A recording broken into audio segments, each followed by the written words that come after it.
Monsieur le président, madame la ministre, mes chers collègues, nous concluons ce marathon budgétaire sur une note un peu plus positive. La mission Aide publique au développement enregistre une des plus fortes hausses de ce budget, avec près de 17% de crédits supplémentaires.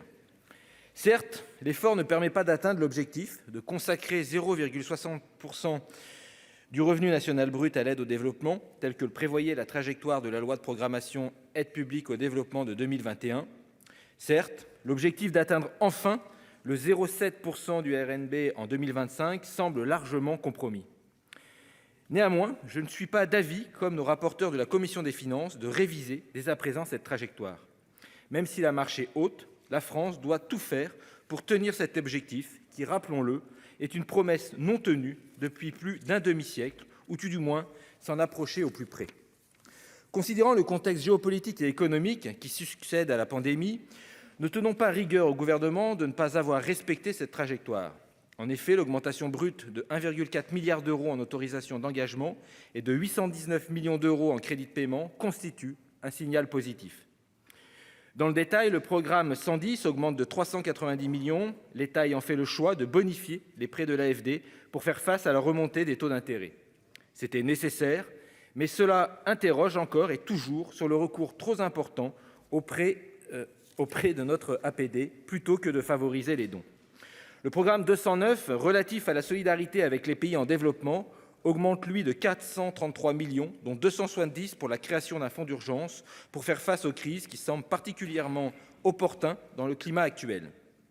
Contrairement à nos rapporteurs, si d'aventure ces crédits n'étaient pas consommés, je ne vois pas difficulté à ce qu'ils constituent au contraire une réserve budgétaire pour d'autres actions du programme.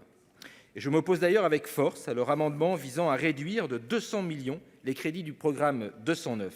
Nous sommes déjà en retard par rapport à la trajectoire budgétaire que nous avons adoptée à la quasi-unanimité ici. Il serait totalement incohérent de redire l'enveloppe aujourd'hui. Je salue en revanche la priorité mise dans les actions de la mission vers les besoins prioritaires que sont l'éducation et la santé, avec des augmentations de crédits de 122 et 336,4 millions pour respecter les engagements de la France pour le partenariat mondial pour l'éducation et pour reconstituer le Fonds mondial de lutte contre le sida, la tuberculose et le paludisme. Seuls 18% de notre APD est aujourd'hui tourné vers les services sociaux de base. Cet effort est appelé à être massivement amplifié.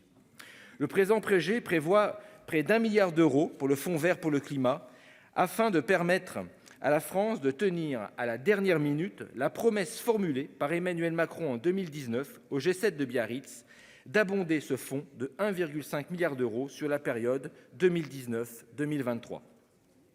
C'est un pas en avant et il faudra poursuivre sur cet élan. COP après COP, les discussions achoppent sur la solidarité des pays industrialisés avec les pays en développement. Nous nous apprêtons enfin, en 2023, à tenir la promesse de 100 milliards par an faite à Copenhague en 2019. Alors que la COP27 a accouché dans la douleur d'un petit dernier, un judicieux fonds pertes et préjudices à destination des pays vulnérables, mais qui demeure intégralement et rapidement à construire, nous espérons que la France sera moteur dès le prochain PLF pour lui donner une consistance sonnante et trébuchante.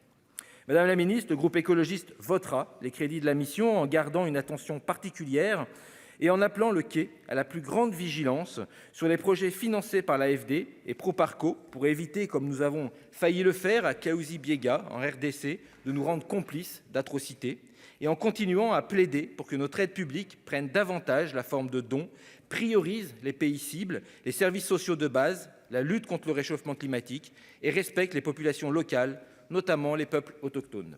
Merci. Merci.